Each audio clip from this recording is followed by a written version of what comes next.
Good evening, Vice Chancellor Mariet Westermann, dear colleagues, dear friends. Good evening, I'm Nadia Sheikh, I'm the Vice Provost for Cultural and Research Engagement, and I welcome you all for this conversation this evening between the Vice Chancellor and Karen Hopkins, President Emerita of the Brooklyn Academy of Music, to discuss her latest book, Bam, and Then It Hit Me, an inspiring memoir of her long years at this iconic institution. The book, and of course this whole conversation is about the book, but just in one sentence, it focuses on leadership, on fundraising strategies, and urban revitalization, and provides an account of some of the Academy's most memorable stagings and artists. This talk conversation, will inaugurate the Institute's lecture series on philanthropy for this academic year as part of NYU Abu Dhabi's strategic philanthropy initiative established by the Vice Chancellor as an educational, research, and community-based platform that will help shape, support, and champion collaborative and strategic practices of philanthropy within the UAE as well as across the Middle East and North Africa. We are delighted to have Karen Hopkins with us tonight to inaugurate this cycle. Karen Hopkins was president of the Brooklyn Academy of Music from 1999 until her retirement in 2015, a period which saw the transformation of the venue into a thriving art complex and put Brooklyn on the map as a cultural destination. As she once said, and I'm quoting her, she said, "I would like to be remembered for putting arts and culture at the center of Brooklyn's revitalization. The development of the Brooklyn Cultural District is a powerful example of private investment, public investment, and the not-for-profit sector all joining factors." I will leave it to the Vice Chancellor to introduce Karen Hopkins more fully.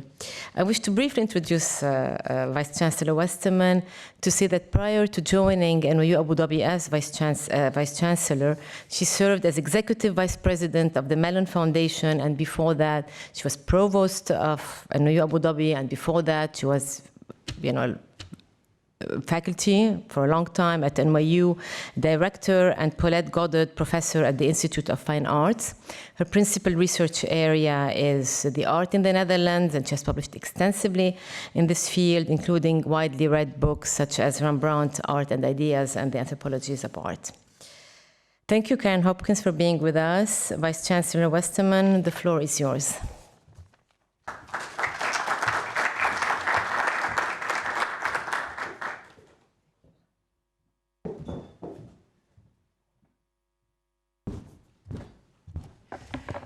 Thank you so much, Nadia Sheikh.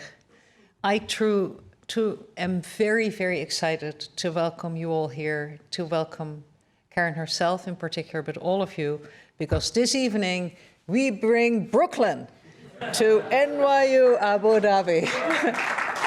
All right.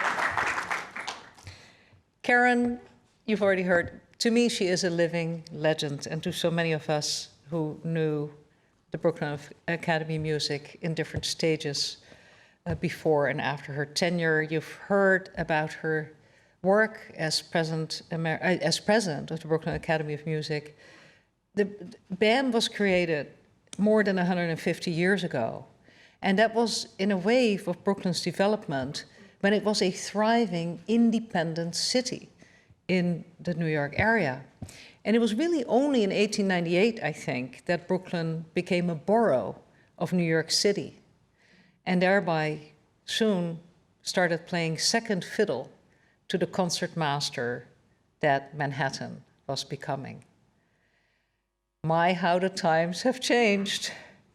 Karen is one of the amazing visionaries and doers who made Brooklyn become what Brooklyn is today, the most popular neighborhood and the most sort of energetic, artsy neighborhood, perhaps in the world. Now, she was at BAM from 1979 until her retirement in 2015. And she wasn't always president. She had a whole bunch of jobs there, particularly in development and fundraising, and you will hear some of those war stories, I believe they are. Very successful ones. In 1999, she was appointed president and began what I think we all watched as BAM goers and watchers. We watched it as an incredible 16-year run of revitalizing and expanding the facilities and programs to the vibrant institution it became. BAM is big. BAM has a 2,100-seat opera house, which, by the way, would mean it fits all our undergraduate students as of this fall. It's got a theater with 833 seats, a cinema with 4 cool theaters, and a separate building that has a very flexible space for another 250 people. Think of our black box, or maybe even bigger. And it's got a great cafe and a great presence in the neighborhood, because most importantly, Karen rethought the Brooklyn Academy of Music and what its relationship to the Brooklyn community should be, to the whole metropolitan New York community should be, rather than sort of an also ran to Lincoln Center. And so she did that by reaching into the local energies, youthful desires, and by raising massive amounts of money. And thereby, by doing all that, I think for many years, Karen, you essentially became synonymous with the institution in an incredibly inspiring way. I like to think that you made Brooklyn proud to be Brooklyn, not this second fiddle, as I've named it. And now, indeed, all the cool people from Manhattan want to make Brooklyn home. It's also a story of development in that regard. You've been recognized, Karen, in so many venues, with a medal from the Royal Dramatic Theatre of Sweden, as well as the commander of the Royal Order of the Polar Star of that country. That's a really theatrical one. The King Olaf Medal from Norway, the Chevalier in the Order of Arts and Letters of France, and an honorary doctorate from St. Francis College in Brooklyn. Now, why is Karen with us? Of course, you could say we're trying to have a sort of Brooklyn-ish thing going on Saadiyat, but that's not the only reason. It really goes back, and I really am very delighted to welcome her here as a friend as well. This is how that happened. When Karen began to talk about retirement in 2014-15, I was working at the Mellon Foundation, as you heard from Nadia. It's in Manhattan, I admit. Our president, Earl Lewis, and I had been thinking just then about that we wanted to bring fellows, the way universities have fellows, into our foundation, because foundations are by design rather small and a little quiet. And we wanted to liven up our environment with scholars and practitioners who would bring fresh ideas and creativity in areas that are core to the Mellon Foundation, especially the arts and the humanities, and diversity and inclusion. We were looking for someone very special to kick off this program. It wasn't even a program yet, we were making it up. It was all in draft, and we were looking for a superb leader who could energize us all and show us things we didn't already know. Foundations often think they already know everything, but they don't. And we wanted to shake that up a little. Someone with drive, resilience, and a sense of humor. And there was Karen, about to retire from BAM. And so it hit us. It hit us. We would invite Karen to be our inaugural Mellon Fellow, Senior Mellon Fellow in residence for 2 years. And then it really hit us.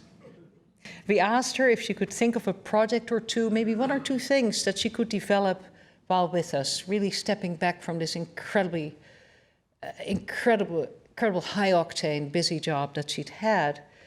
So we asked her for 2 projects. 2 days later, she gave me 17 project proposals. The one was greater than the next. I really, for the next 2 years, worked for Karen, I think we can say. And I think you've completed about 15 of them by now.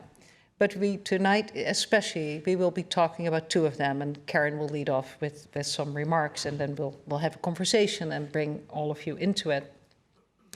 One of these projects is the effort that she has made in so many different ways especially also since leaving BAM, to help artists and curators and policymakers and entrepreneurs, restaurateurs and developers see how they might be able to replicate the BAM model, the BAM miracle, I call it really, in different environments around the world, so that cultural institutions can become anchors for vibrant, equitable, and I want to say also safe cities.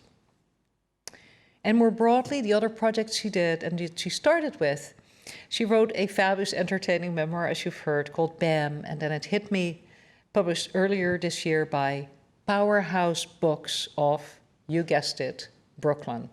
powerHouse and Brooklyn. That's Karen Brooks Hopkins for you, and I'm just so delighted, all of you friends, to present her to you now.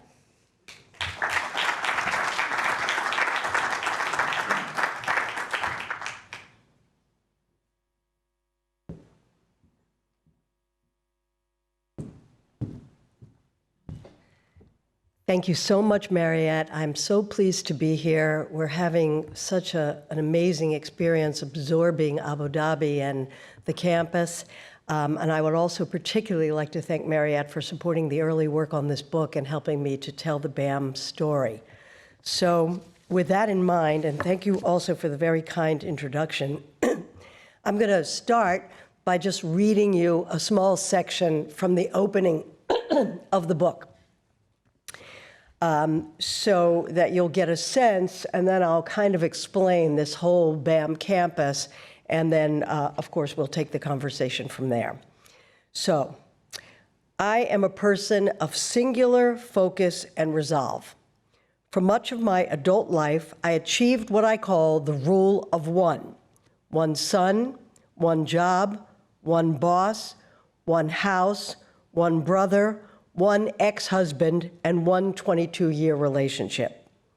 My professional life has always been all-consuming, so I have tried, out of necessity, to keep everything else as simple and streamlined as possible.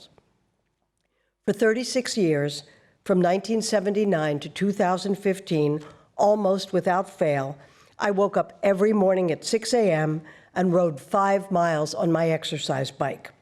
While riding, I read a handful of newspapers and magazines, scanning for stories and leads and inspiration, making notations in the margins, which came out wavy and incoherent because of the bike, necessitating translation by one of my loyal assistants. After the workout, I showered, got dressed, and performed my daily ritual of looking in the mirror, clenching my fist, and saying out loud, "Good morning, Karen. Today you will raise $1 million." Then I went to work, moving methodically through countless meetings and events, which often stretched late into the night, never losing sight of the overall objective. At BAM, we were on a path to glory, and no one was going to stop us. As I declared on many occasions during my 36-year run to our board, staff, artists, audience, and anyone who crossed my path, BAM was not a job, but almost a divine calling. It was my mantra. I adhered to this definition of this sense of purpose as, quote, an energetic and organized campaign concerning a social, political, or religious issue. For me, BAM was all three. My story can be summed up as follows. At the age of 29, I interviewed for a position in the development office at the Brooklyn Academy of Music. I met Harvey Lichtenstein, then BAM's president and executive producer, for the first time in the dark, decaying opera house at 30 Lafayette Avenue, that building.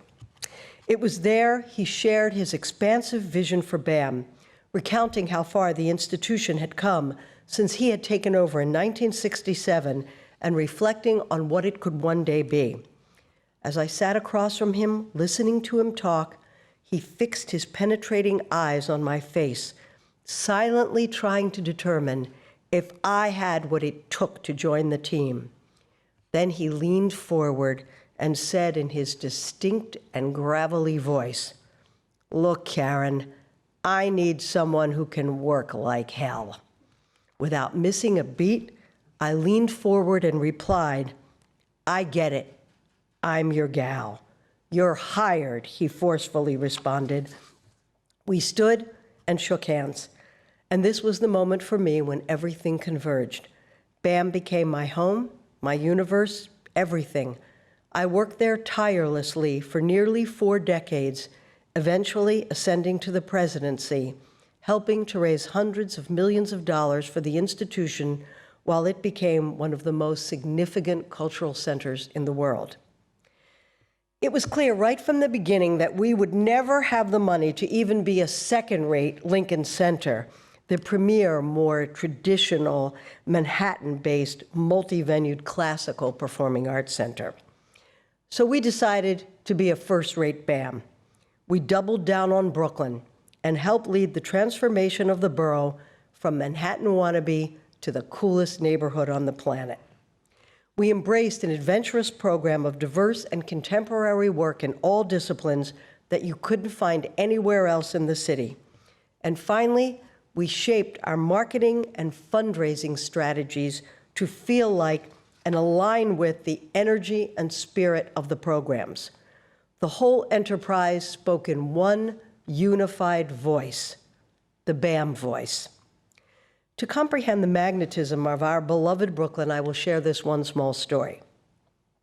While heading home late one night after a long Manhattan donor event, I passed by the renowned Junior's Delicatessen. It was around midnight, and the place was on fire. Flames and smoke were coming from everywhere. While the building burned, I noticed a large crowd had gathered on the median on Flatbush Avenue. They were all chanting loudly and in unison, "Save the cheesecake, save the cheesecake," their most famous dessert. It was then that Brooklyn won my heart. This book features personal stories and raw reflections, tales of glamour and grit. And as I look back with wonder, pride, and occasional regret upon my career, and reflect upon the near misses, the twists of fate, the total failures, the great triumphs, and the personal sacrifices I made along the way. And over these years, my faith in the arts as a force for positive transformation has never wavered. Simply put, a robust cultural presence can deliver significant results 365 days a year to every individual and their community. The arts inspire love of learning, bring people together, house our greatest treasures in our most iconic buildings. The arts generate tourism and the discovery of new and different places, different people and their heritage. And after all is said and done, art is the only thing that endures from generation to generation to generation. Thank you very much.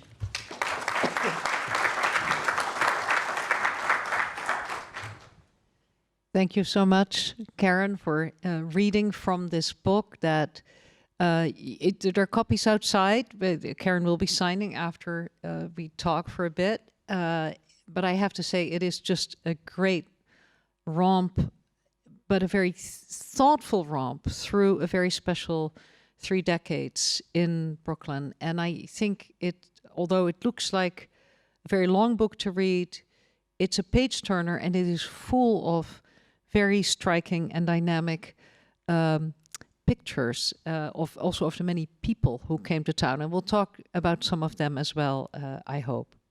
So let's explore a little bit what the book is about, and really what your work in Brooklyn, in many ways your life's work, but you've continued it, so it's just a piece of your life's work, how it really came together. So first of all, BAM, and then it hit me. It's a great title, but what hit you? Well, you're going to learn more.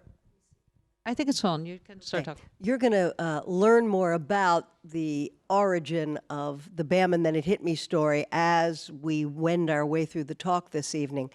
But really, the basis of this is that we had a special branding campaign for the 150th anniversary of BAM. BAM was established in 1861. It opened its doors during the American Civil War. In fact, Mary Todd Lincoln, the First Lady, was in the audience on opening night, and it has existed ever since then. Its first home was in Brooklyn Heights.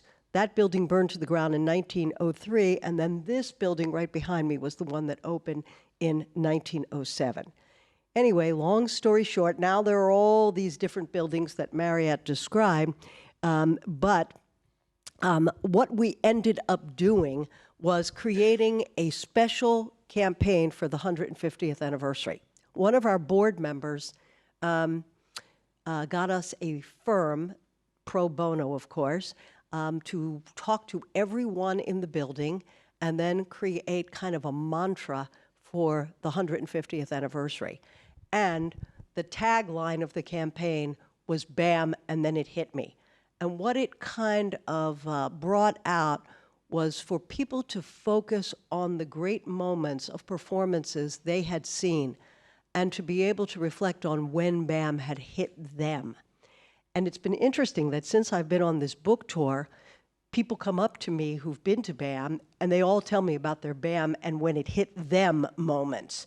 So it seemed that the 150th anniversary campaign really got it right, and that I would then adapt that for the name of the book. That's very interesting, and you described that indeed in the book.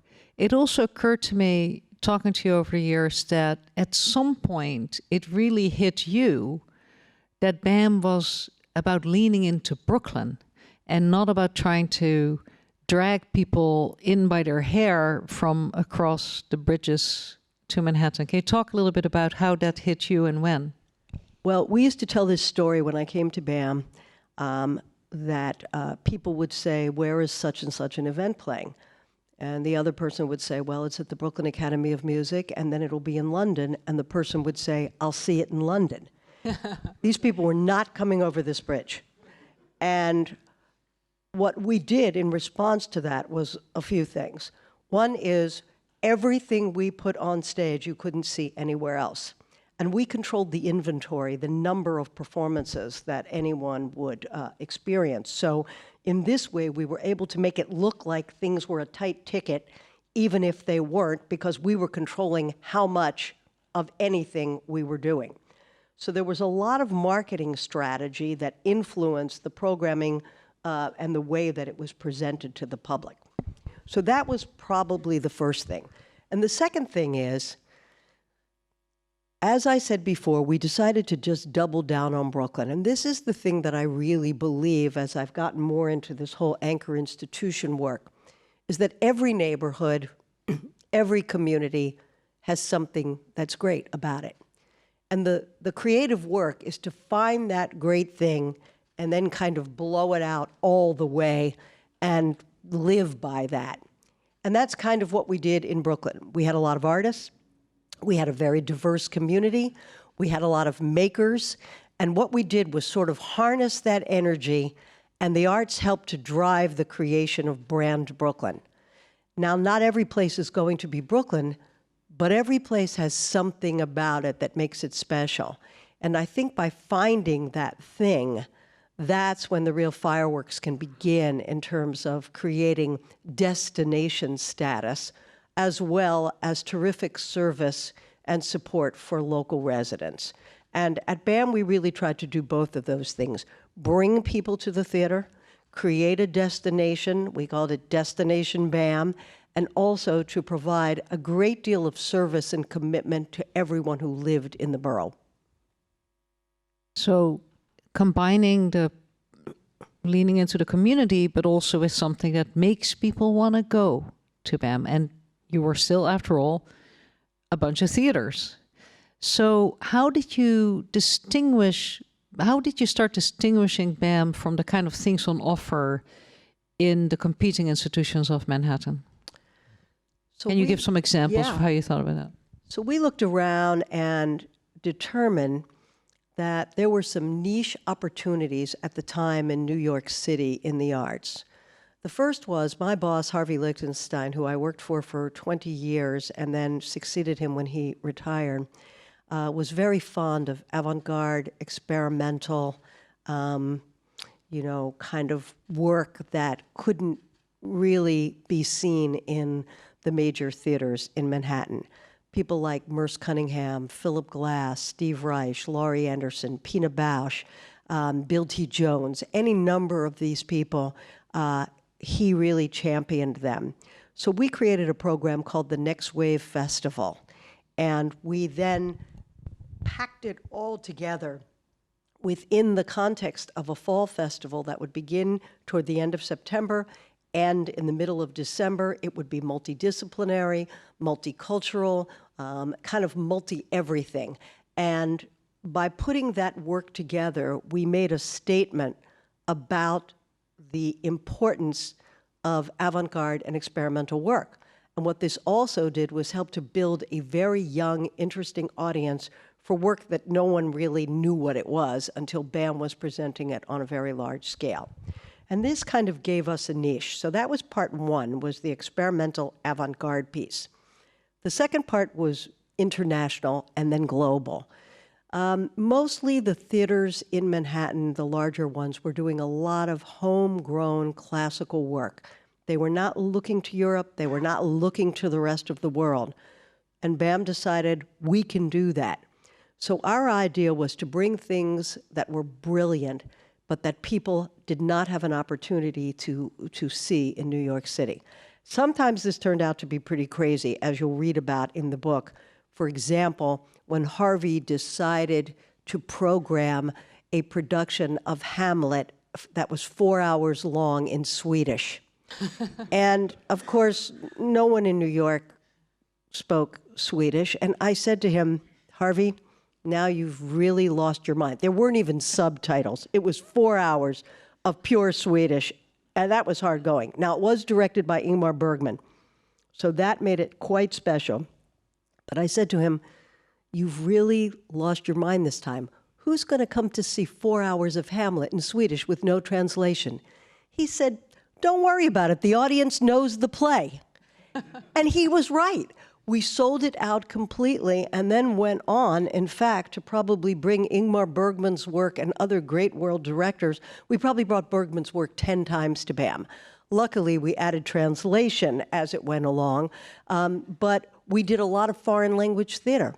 And we did this because we wanted to bring the work of great directors who were just not working in the English language. So our plan was to look across the world rather than just look at New York. And that also was a great audience building technique. That explains a little bit about these Swedish honors that you've received, I must say. No. Now, I said Stockholm was my home away from home. You know, like I was running back and forth on the Bergman front for quite a number of times.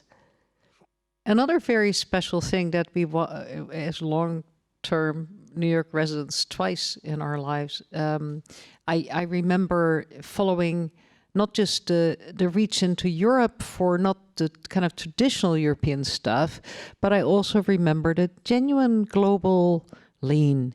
And I think you even had our Professor Wole Soyinka produced at BAM, didn't you? Yes, from we did. Nigeria.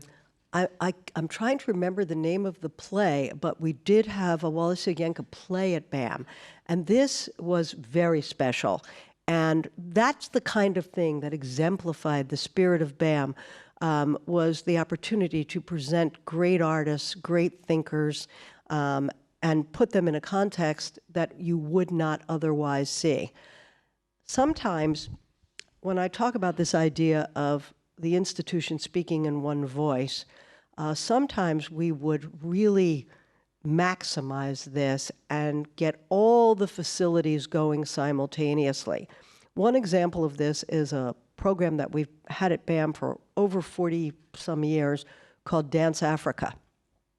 Every year in the Opera House, 2,000 seats, 2,100 seats actually, we would have 5 nights of African dance performances featuring local companies from New York, companies from around the United States, and we always brought one company from Africa, every year from a different country in Africa, and they would perform, and it was always completely sold out. But we didn't stop there. In the movie theaters, we had African films running in our Cinematheque for the entire Memorial Day weekend, and we didn't stop there. Then we were outside, and on all of our parking lots, we cleared the lots, and we had a giant Afrocentric bazaar with over 250 vendors that more than 50,000 people would attend over Memorial Day weekend. It was an annual thing, so people would come on an annual basis and make this their destination for Memorial Day weekend. Then we also had talks, we had master classes, we had the Council of Elders that created an African memorial room where people could come and have prayers and libations. And we used all the facilities on behalf of one signature program. The last piece of this was that we worked out an education program with our colleagues at the Bedford-Stuyvesant Restoration Corporation that were not too far from where we were located. And they had a group of students. And we'd bring the African company in 1 week early, and they would work with the students and teach them a dance. The students made their costumes, and then they would perform on stage alongside the professional dancers. So you can see that in every way, all of our facilities were used on behalf of one particular idea and one particular festival. And you're not going to do this all the time because you don't always have ideas that merit it. But when you do, this can be an incredibly effective way to really make a statement about a particular, point of view, idea or theme or culture or whatever it is that you're bringing. So Dance Africa is one of those programs that Karen then brought to the Quiet Melon Foundation to shake things up a little bit. It was remarkable. Everyone from the president on down to the receptionists and security guards got together, dancing, chanting, taking time out. It was great. I sort of think we could give you this campus maybe for a week and see what you would do. Yes. It'd be very lively. Well, you have such a great, Bill Briggen runs such a great program here. And the idea of using all of these amazing theaters and public spaces on behalf of a brilliant and exciting cultural idea is very compelling. To be continued. You mentioned that you would get up every morning, look in the mirror and say, "Good morning, Karen. You will raise $1 million each day." And many times you did, at least if you sort of divide the year up and so forth. I want to talk about fundraising for a little bit. It must have been such a challenge when you had this somewhat tired building and people not really coming anymore. Of course, Harvey was the great animator of the revival that you then took to totally new heights. Can you talk about, from the fundraising, the one voice, but also the sense like people want to be with BAM? Is there a moment, a particularly pivotal moment that you can think of? The goal in all of this is to create a sense of ownership, a connection with the audience, a connection with the public. And in a crazy way, fundraising does this. And I'll tell you why. That in order to get money from foundations, corporations, high net worth individuals, lower level members, the whole 9 yards, in order to get money, you have to be the very best you can be. So the need for fundraising would push you to have a very vital connection with every member of the audience and your public, because otherwise you weren't going to get their support. So there's this kind of silver lining in all the difficulty, misery, rejection, and disappointment of fundraising on a daily basis, which is another part of what I talk about in the book, the good, the bad, and the ugly, the glory, and then all of the disappointment that you deal with when you are trying to raise money. But the big theme is this idea that fundraising in a certain crazy way drives excellence. And I believe that all of our staff, our board, the audience, we all felt committed to the idea of BAM and Brooklyn and building a great institution. There was a real camaraderie. I used to say to people, you know, your friends are going to find their way to Lincoln Center all by themselves, but they need you to come to BAM, so you've got to bring them. And so this was the way that we really developed this connection with the audience. And our audience actually was about 20 years younger than you would find at Carnegie Hall or Lincoln Center. And part of what drove that were actually visual artists. Visual artists were kind of the most experimental, most avant-garde in the New York art scene. And they started coming to BAM. And that kind of pushed the cool factor. And as they came to BAM, the legend began to grow, and it brought other people who were interested and became interested in this kind of work. And as a result of it, we were able to start raising money for it. I was thinking of one very special pivotal moment in 1989 when people all of a sudden around the world realized that young people, and one particular young people, was very interested in BAM. So this is the Princess Diana Gala that Mariet refers to. And this was a moment in time when everything changed for us. And of course, I have a whole chapter in the book about I Princess shouldn't give too much of it Diana away, but just give us a coming little to bit. BAM. But I'll just tell you, I'll share a couple of the stories. You know, there are three kind of tracks in the book. One is artists and celebrities and a lot of stories of everyone who came, fundraising and leadership, and then this idea of building successful neighborhoods powered by the arts. So now it's 1989. BAM has launched a program called BAM Opera, which was already very complicated because of the expense of opera. As I was saying before with some of the fundraising team here, you know, you lose more money in opera by intermission than you do in an entire season of theater. I mean, it's very expensive and complicated in every way. So Harvey decided we were going to do it. Okay, and the idea was that there were many great, again, directors and performers working in opera that weren't being seen at the Met or then the New York City Opera. So it became a space for us to fill to bring them to our opera house at BAM, and then we did smaller work in the 800-seat BAM Harvey Theater and so on.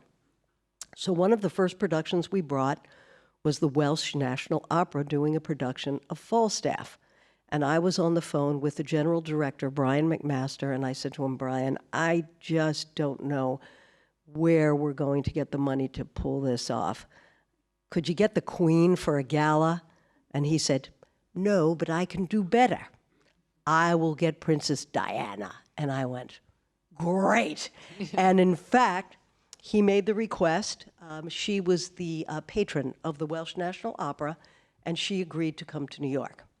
So now we had a princess, the princess, most famous princess in the world, coming to BAM. And we put together an amazing gala. And I've got to tell you, there was, the opera was one show, but the real show that night was the princess sitting in the box at BAM. And I was telling the story of when she came. Obviously, it's New York. It's a black tie gala. Everyone in New York is wearing black. That's just the way it is in New York. So at the beginning of the show, you know, they're playing the Star-Spangled Banner and God Save the Queen, the orchestra. And the audience is standing. Everyone's wearing black. And she enters the box wearing white. A gasp goes up from the crowd because she's young and beautiful and a real princess. And it was game on from that moment. And we had the most remarkable night, and you know, a motorcade that took us over to the Winter Garden in Manhattan because there was no venue that could hold this size of crowd that we had. And from there on, really, things changed. People recognized us. even though we did have one kind of horrifying moment that I'll also share with you. We were working on seating, and we learned that CBS News, it was Dan Rather, was going to do a segment on Princess Diana coming to BAM. In fact, you can see our gala in the last episode of The Crown. If you watch The Crown, in the last season, you'll see her in this white dress that I'm talking about because it's in the show. Okay, back to the story. So Dan Rather is going to do this segment. Now remember, this was like 1989. I think there wasn't even cable. We were all working and doing seating that night at BAM. So we went out and got one of those little television sets to plug it in so that we could watch the segment. Everyone called their parents. It was going to be on national news. We were so excited about it. All of a sudden it comes on and you hear CBS News with Dan Rather.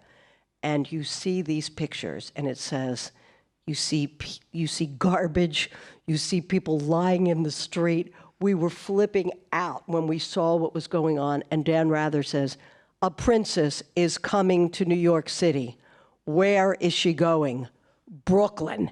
And he showed the worst images of Brooklyn that you could possibly imagine. We were crying. And then we figured, as we got through the segment, what was our revenge? And we decided it was this. CBS News had a table to the gala. We put their table and their seats all the way at the back, right near the bathrooms. And that was the way that we were able to strike a blow against them for the crime that they had committed against our borough. So there's all these crazy stories about that night. You can see why Karen was so successful at her job for so long, never missing a beat. So when you think about fundraising for a cultural institution, an arts institution, do you think it's important for a CEO and thereby the chief fundraiser spending so much time on fundraising? Does that person have to be close to the world of the art and artists, or can you be successful without that kind of connection? How do you think about that? You know, I think you learn more as you go. I came out of theater, you know, so I had a background in theater. My degree, my master's degree was in directing, and I just kind of got sucked into the world of arts administration as I went on my life's journey. But knowing and then I learned about opera and music and dance kind of as I went along.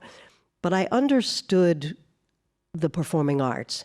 And I think that having that understanding, but beyond having the understanding of it, but really just loving it, you know, and believing in it. And the way I just talked about it and saying, the arts inspire love of learning, the only thing that survives from generation to generation. Believing those things, I think, and being committed to them, whether you feel if you're a CEO and you're working in the arts or believing strongly in education or health or whatever your mission is, I think that's what makes you a better fundraiser. And having an open mind and being willing to learn about things. Believe me, I sat through some pretty strange performances at BAM. And, you know, there were some nights that I thought, oh my God, now what? And then there were other times when the most transformative, amazing work would happen that would just, you know, blow my mind. I mean, Peter Brook brought his 9-hour masterpiece, the Mahabharata, to BAM. There's a chapter in the book about that too. And it was the greatest thing I have ever seen on stage. And I've seen, you know, a million shows, but there was nothing quite like this. It was unbelievable what was accomplished by these artists and by Brook when he was working at his peak. And so that's the stuff that you love, and you deal with all the rest and hope for those major transformative moments every time the lights go down. Let's talk for a bit about BAM in Brooklyn. How would you describe, as you reflect now on it, BAM's role or even maybe its impact on the meteoric rise of Brooklyn in this century as the hippest town in the US and possibly the world?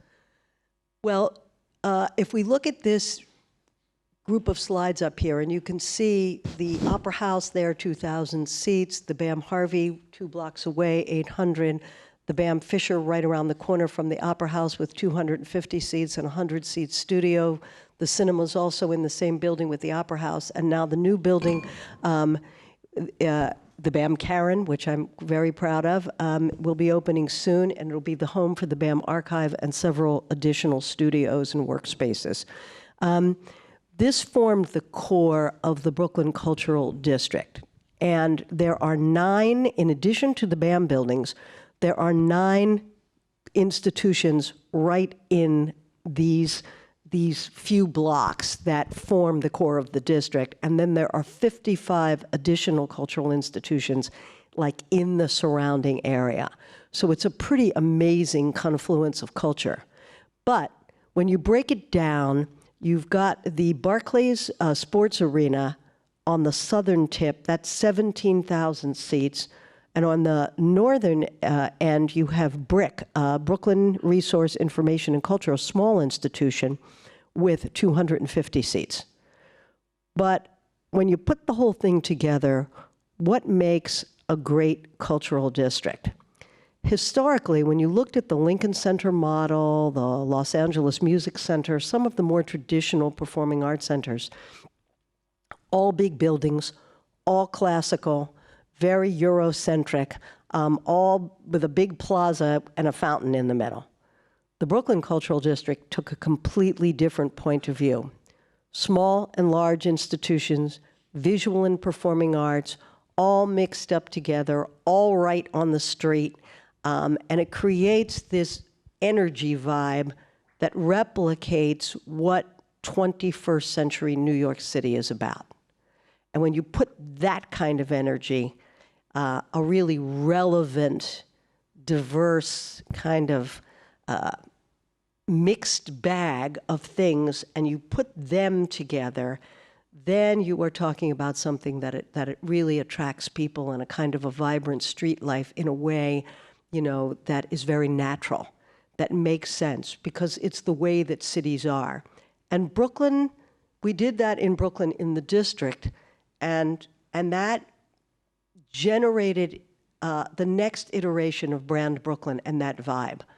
So I think that this is the way of cultural districts now.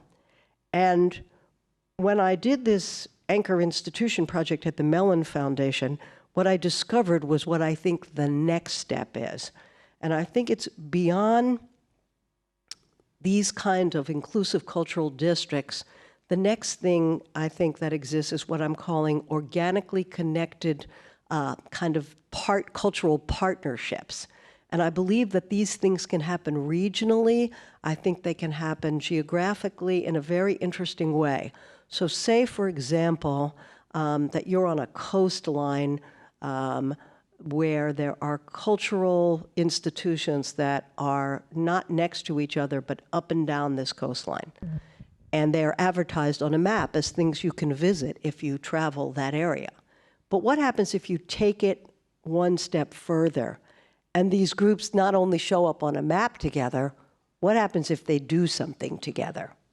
And then they're really connected. So it's an organically connected partner network that becomes a district that is extensive and spread out and encourages people to visit places that they may not have elected to visit before on their own, because you're pulling them together with events. And then the final piece of this cultural districting that we did in Brooklyn was looking at this whole diverse group of things and then pulling them together with public art and lighting and streetscape, so that when you enter, you know you are kind of in a place where art is happening. So all of these things together, I think, really make a strong statement about the way that culture can enhance a neighborhood. It's clearly an object of great desire for many cities around the world, and we'll talk about that in just a second. Can you say something about what, in the case of Brooklyn, government can do, if anything at all, to encourage this kind of ecosystem? You know, we don't have the same government support, obviously, in the United States for the arts that exists in other places, in Europe, here, in many ways. But in a crazy way, I think the pandemic has sort of opened it up a little bit. I think that the world saw, and I saw this in New York, what life was like without us. And I'm hoping that that is going to lead to greater municipal investment in thought. You know, when you have a lot of closed ground floors of retail that's gone out of business, the arts can play a role. When you have population that has left and arts come in and create activities on the street, it's another way to improve vitality and bring the energy back. So I'm beginning to think that perhaps government will take a larger position in the United States and in other places. You know, art is a good investment. You know, it doesn't cost that much compared to a lot of other things, and you get a lot of bang for the buck. And when you layer on the private fundraising piece on top of municipal investment, then you really see something quite incredible. In New York City, for every dollar invested by government in culture, it's matched by at least $7 on the private side. And that starts to bring in a lot of private money and a lot of money. And when you can throw that kind of money at culture, you begin to see some amazing things happen because you can do more festivals, more events, more education programs, more outreach, more community building. All of these things can happen when you make that investment in culture. And I think that's our mission in a way, that we have to get out there and persuade elected officials to make this investment. We have to persuade everyone. We have to persuade private donors. We have to persuade the audience to buy tickets. But then I think that the elected officials really need to come and experience the work and these festivals and different things we're doing so that they can see how their piece of the pie can really enhance and improve neighborhoods. It's interesting, indeed, European countries in particular, this country too, invest pretty significantly in arts and culture. And yet it often seems to me that where that creative vibe really works in American cities and towns, it often is precisely because it is a combination of private entrepreneurial activity and perhaps favorable development opportunities, so that it's not just a direct subvention to the orchestra that matters or to the film house, but it's also sort of creating a neighborhood where people want to be, are gravitating towards it because there are jobs, because then restaurants come in behind it, and there's cultural activity to tie you down there and to make you want to be there. Were there any sort of instruments used in Brooklyn to encourage the kind of development that we've seen in Brooklyn, quite apart from the kind of more direct support to the arts that you mentioned? Well, there were a few things. The first, I would say, was one that we generated, was that when Brooklyn started to emerge as this cool place, a lot of real estate developers were coming in to the neighborhood and building. So I made sure that every one of them joined our board and would say, you know, you're selling apartments here, you're renting apartments, you're making some money, show us the love. And ask them to support the place. And pretty much all of them did.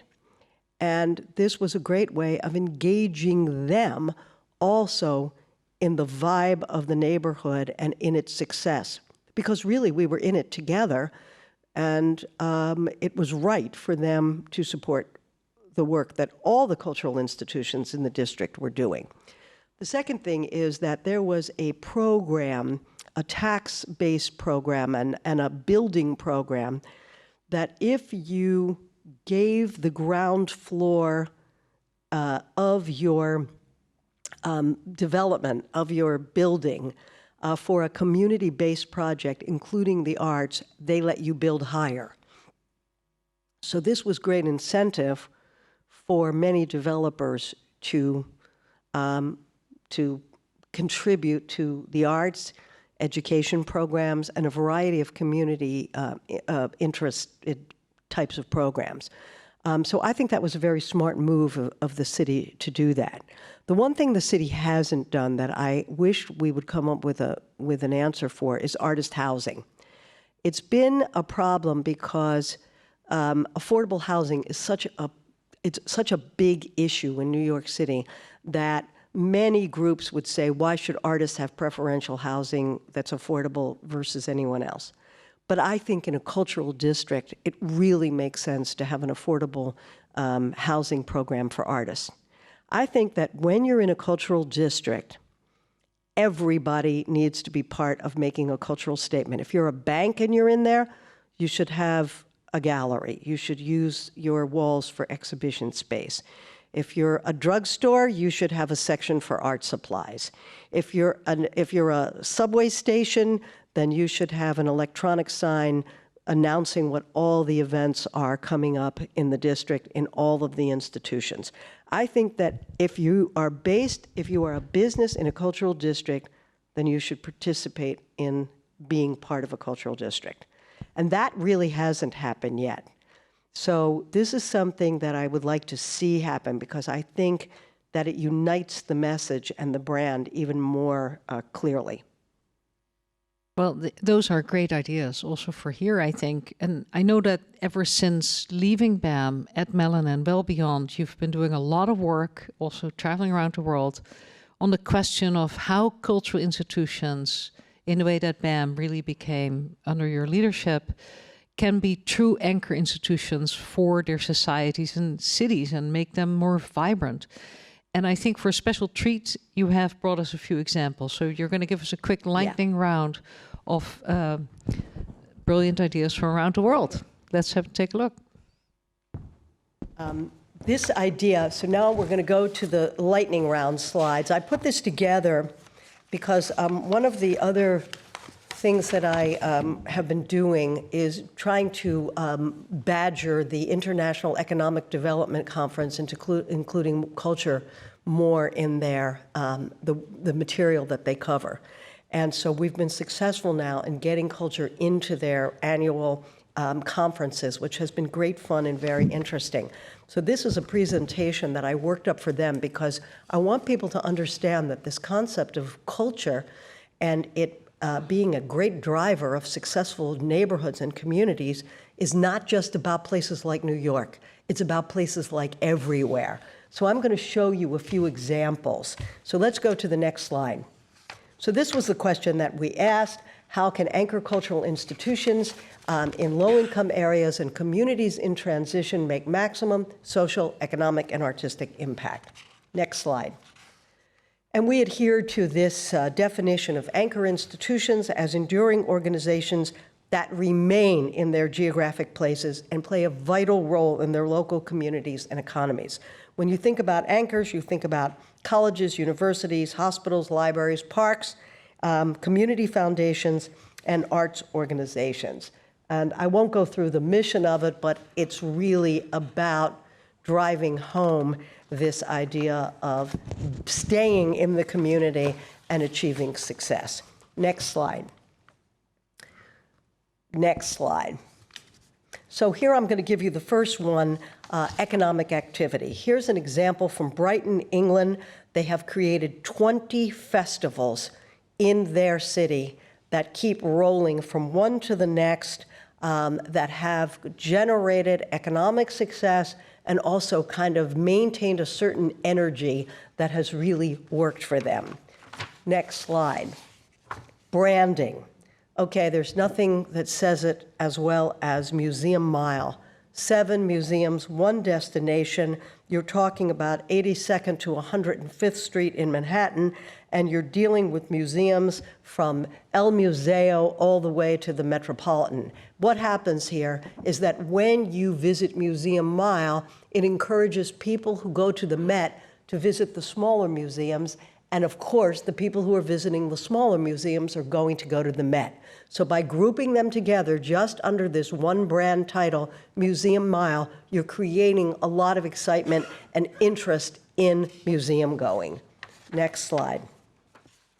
So here is the one that I call thriving business opportunities. We're back in England again, and this is the Jewelry Quarter in Birmingham. And what happened is this was a neighborhood that was really on hard times.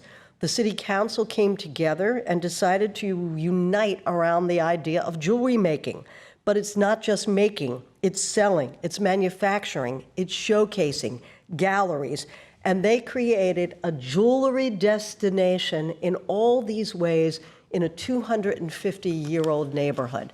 And that has been an economic success that has brought many people to live in this community who are jewelry makers, jewelry sellers, and so forth. And in a way, they have branded their community in a very special context. Next. So this was what I was talking about before about public art. This is Cleveland, Ohio.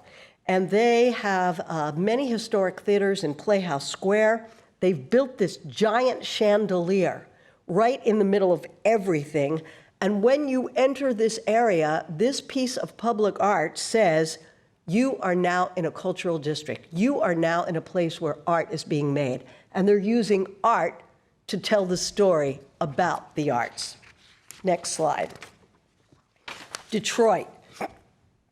The Max M. Fisher Music Center, 2003, an extension of the historic Orchestra Hall. It has sparked the development of the whole Midtown neighborhood in Detroit. And now you have commercial, residential, educational, and cultural facilities opening at a pace unrivaled in Detroit history. And every one of these little E's is now a cultural institution. So you can see that attracting a crowd and clustering institutions together really makes a big difference in terms of that energy that I was talking about before that we have also experienced in Brooklyn. Next slide. Now these examples that I've given you, a lot of them have been government generated, they've been cities, they've been big communities, they've had a business point of view. But it's not just for large, it's also for small. Here is Dance Place, an institution in Brookland, Washington, D.C., 200 seats. And they have built an art park. They have built artist housing. You can see from their first small institution that's all the way over there to my right what they look like now. They've built a park. They have a number of restaurants and shops right down the street. Galleries have opened there, and there's live music also during the weekend. And now there's a zillion apartments that have been built. So this one small institution, 250 seats, has completely transformed the neighborhood. It's quite remarkable. Next slide. So here we're talking about ownership. A Temple to Black Liberation, the National Black Theater in Harlem. This is a ground-up construction on land bought by a visionary impresario almost 50 years ago. Now, 50 years later, this small organization, the land has been cleared, and in a new partnership with developers, there is a new building being built, 21 stories, housing, retail, a new theater, and a communal living room for all. And this is the kind of thing that is transforming Harlem, and it's quite remarkable and amazing. And every part of it has been built in a way to stay affordable. So another way that a neighborhood can benefit. Next slide, please. This is one of my favorites. This is Gee's Bend, Alabama. 300 residents in Gee's Bend. Median household income under $16,000. But the people here have been making these astonishing quilts for generations and generations. These quilts have been described as, quote, some of the most miraculous works of modern art America has produced. Now, they are selling them online. They have developed a new cultural center, a hub for workshops, a marketplace for local goods, walking trails, guest cottages, and a community-run Airbnb. And it's transforming the local economy. It's creating destination and something remarkable, real pride in local sense of place and in local craftsmanship has happened even in a place as poor as Gee's Bend, Alabama. Next slide.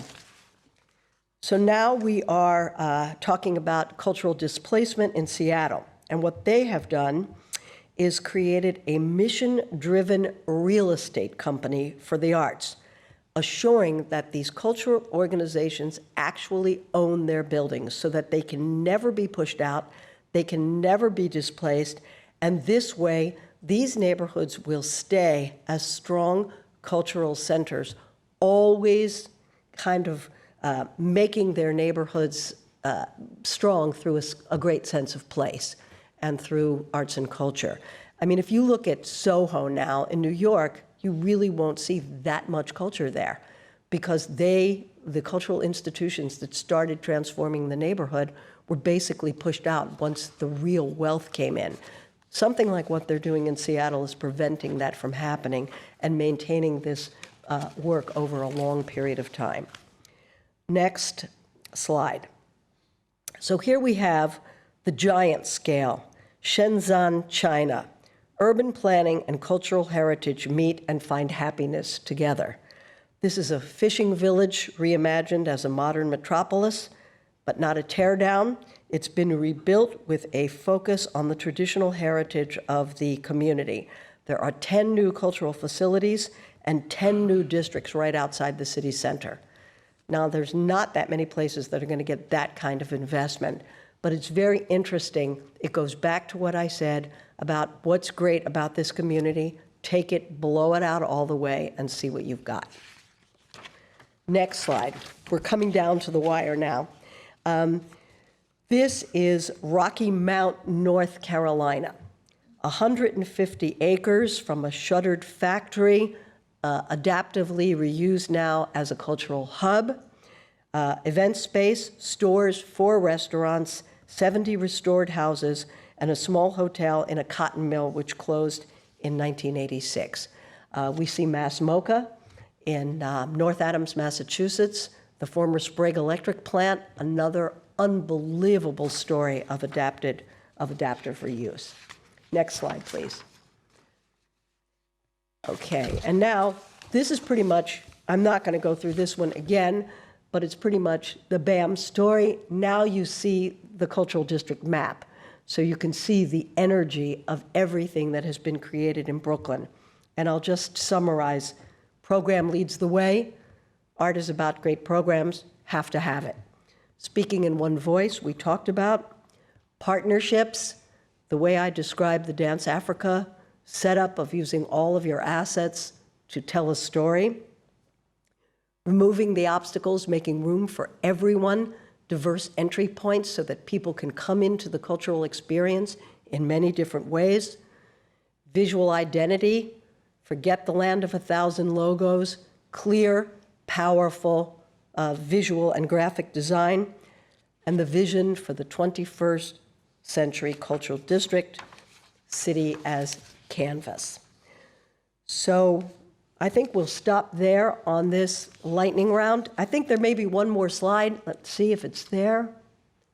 Yes, and this just again summarizes it. Single discipline into Performing Arts Center, into district, citywide festivals, moving into what I've called and talked about with you already, organically connected partner networks. So there is your lightning round of different examples of the way that neighborhoods can experience arts and culture in a positive and transformative way. That's amazing. I've been keeping, since the Mellon Foundation, when I left in 2016, I've been collecting the most, I think, largest bibliography of cultural transformation in cities of any person in the world. So if anyone wants to look at 1,000 pages worth of this stuff, just send me an email. I'm happy to share it with you. It's really amazing how it's happening, and it's exciting. It's fantastic. You're lending your incredible experience and further drive to bring these stories out with so many cities and arts entrepreneurs and leaders around the world. Thank you so much. I think we have time for a few questions. If people want to make comments or have questions, please, there's a mic that can come to you. It's usually helpful to have the mic. And I see the wonderful Bill Bragan with the first comment. Great. Well, thank you so much for the really inspirational talk, a really resonant talk. You can put me on the list for the bibliography distribution, great. You're getting please. it. Okay. Also, thank you for the Hamlet story, which, of course, I took as the take-home message, trust the artistic director, or as you said, let the program lead the way. I will say that I am I'm a transplanted Brooklynite who lived in the East Village until from basically 90 to 2000, and then moved to Brooklyn, basically on the outskirts of the cultural district. And it was really because of BAM's role that attracted me first as an audience member and as a arts administrator, that then also attracted me to become a resident, and really influences the way that I think about the work that we're doing here at the Arts Center. And I'm interested because I was there at that moment where the transition happened from there having to be a BAM bus that brought Manhattanites over the bridge to Brooklyn because they didn't want to go, to it being the center where people were living around, people like me. And as Saadiyat develops as a cultural district, and as we go from being on an island that didn't even have bridges to it, was not on people's mental map, to the university opening, to the Louvre opening, and the other cultural institutions on their way, and as you can see, all of this new building around us. I'm curious if you could talk a little bit about that transition moment for BAM from being a destination that people have to get to being an anchor in a district that has the kind of the audience immediately at its doorstep. And how did that change the focus and the work and the way that you thought about BAM? Well, the whole thing was actually, it was very difficult because it actually took like 40 years. It didn't have to take 40 years. But what happened was every time a mayoral administration changed, it would either be funded or defunded. So originally, Harvey brought in Rem Koolhaas to actually conceive of a district. And it was pretty amazing what he came up with, but then that got defunded. So we were then back to doing it on our own. And then someone came in and put more money in, and more work happened. So the good news was that it ended up happening organically. So it kind of formed itself. The bad news was that it took 40 years, which was ridiculous. And I think that there's a happy medium somewhere in the middle, so that things that are organic, not everything needs to be transplanted. You obviously want a lot of local things that are part of the district, and then you also want some powerhouse anchors that are going to come in and also drive audience. But I would say it was probably about 20, we were in it for the long haul. And there became a point, and it was really the programs that drove it. It was really the Next Wave Festival that drove it. There became a point where the audiences, like now there's 750,000 people that go to BAM annually. And that was that took time. But I would say, when we hit the mark of probably bringing over 350,000 people, that's when the transition started, because then those people needed restaurants. Those people needed places to hang out. And so things began to happen, and developers started paying attention to it. One developer, Bruce Ratner, built a office complex a few blocks down the road from BAM. And Harvey and I said, we're going to get this guy to be our chairman. And we went out to dinner with him to talk him into it. And he said, do you want to see what I think is the future of Brooklyn? And we went, yeah. And he took out a napkin. We were at a dinner, and he drew the future of Brooklyn on the back of the napkin. And he was right. Within 10 years, that's how the neighborhood looked. He had a vision for it. We had a vision for it. And when the business people and the arts people come together, and when the business people support the arts, that's when you start to really see the change.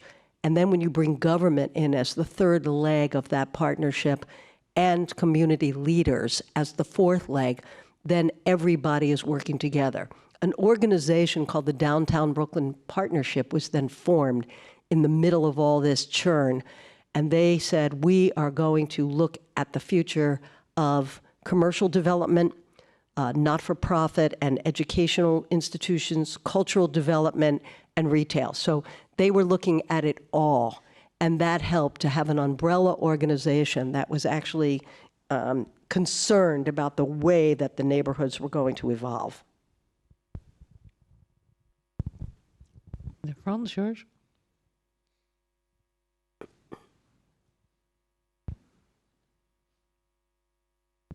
Thank you for a very interesting talk. Thank you. I would have two questions for you, if you don't mind. You mentioned about all the challenges. And one of the challenges that you spoke about, that Mariet and that Bill spoke about, but I'd like to know how you addressed it, is the safety. And what came first? Did BAM get first, or did safety come first? And that would be interesting. The other question I have for you is, do you have any teaching activities on the facilities to breed the coming generation of musicians, of dancers, and of artists? The first question is that the city became safer actually during the administration of Rudolph Giuliani. He just dug in and spent a fortune to make, I'm not going to talk about Giuliani, who's obviously a very controversial character now, but in that time, he doubled down on a safe New York City. And New York, is one of the safest, largest cities in the world now. And that made a big difference. And then when the development started, the cultural development, it was just more lit up. It was more occupied. And as more people came into the area, obviously the safety factor improved. But remember also that BAM and its institution sits atop the third largest transportation hub in New York City, Atlantic Avenue. So you had all these thousands of people pouring out of the subway to come to the shows and go back.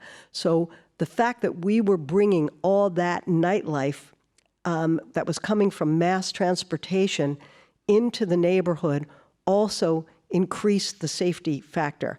And last but not least, I would say that we had a very good relationship with the local precinct. The police worked with us, and we worked with them. And that was a big difference than having them be adversarial. A lot of them got involved, I think, through the Princess Di Gala. So who can say how these crazy things happen? And your second question was about... while we're a performing arts center and not really training artists, even though the term academy is confusing as a 19th century term, young artists and developing and new companies have always been part of the process. And when we built this Fisher building, this was a big thing. Because what happened was... and I talk about this in the book, that there was a very terrible moment for me. I went to a town meeting, and I was just like a Brooklyn meeting. I was standing at the back, and some people at the meeting referred to BAM as a plantation. And I was ashamed and felt very bad and vowed at that moment that we were going to change that.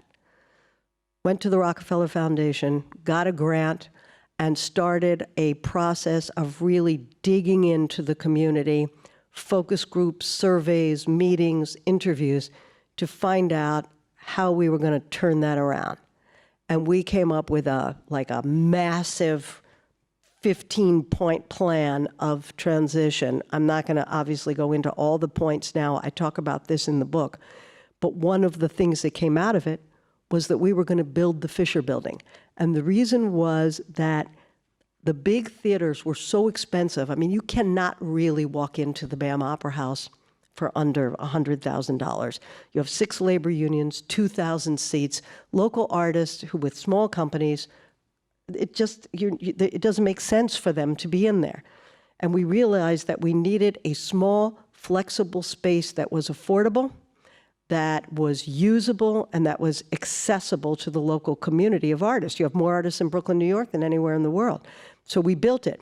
And when we built it, we decided that we would have a for-profit rental rate, a not-for-profit rental rate, and a Brooklyn not-for-profit rental rate. And this really began to turn the tide in terms of the way the community thought about BAM. And that was just one piece of it. We have time for one last question or comment. Nadia, make it stick. Yeah, thank you very much again. Fascinating, frankly. I'm intrigued a little bit about the partnerships. You talk about building partnerships in these cultural districts, because it seems to me it's not very easy to build partnerships. Institutions are competitive. Some institution can actually be very condescending towards another one. So can you talk a little bit more about what you mean by that, and how does it work out?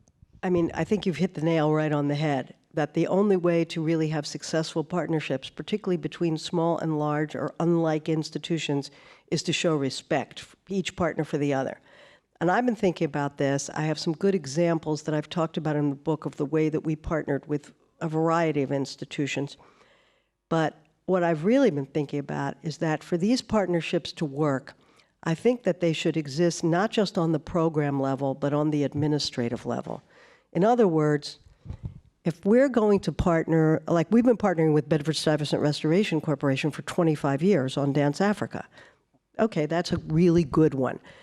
But I'm thinking that the next way to really do this well is, for example, if we set up a 3-year partnership with a smaller organization that is spontaneous and interesting, whereas we are, we have more resources. Each organization has to share what they have.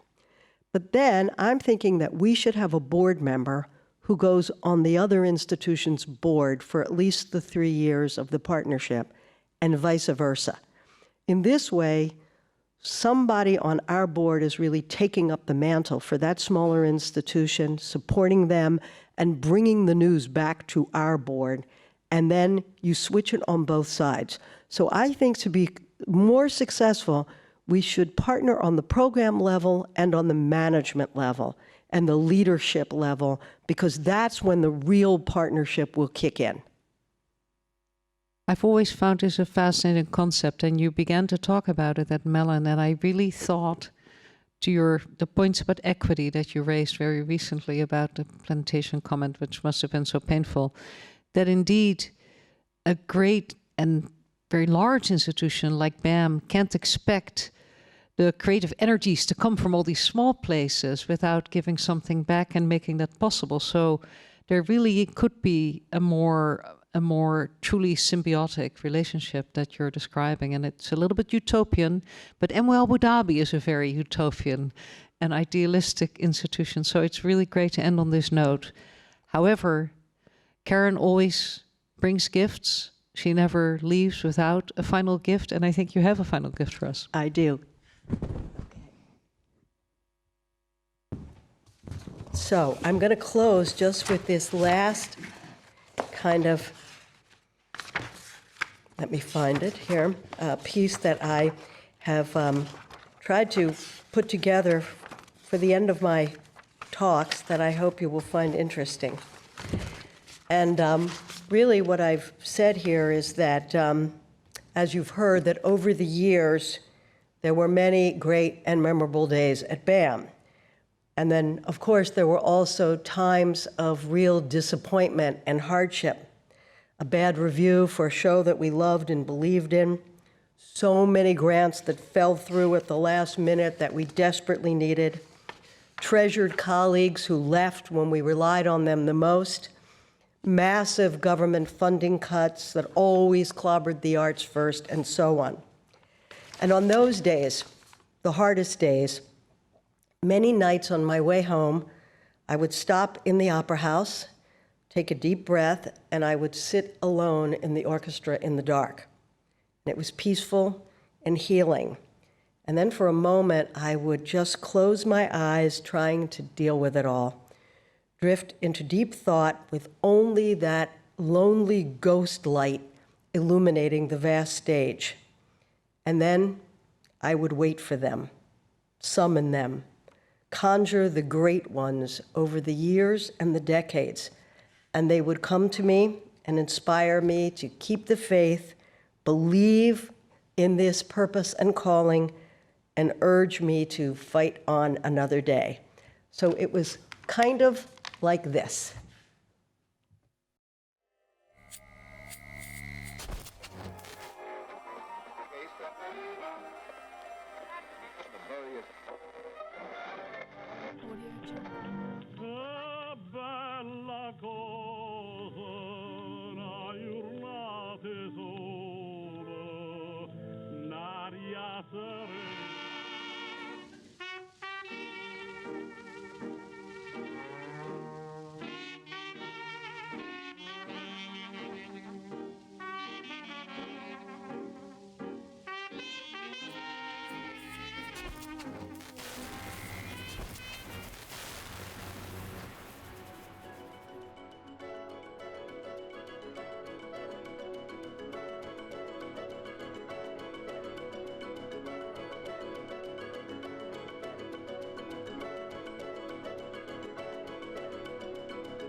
We'll be out there with the books.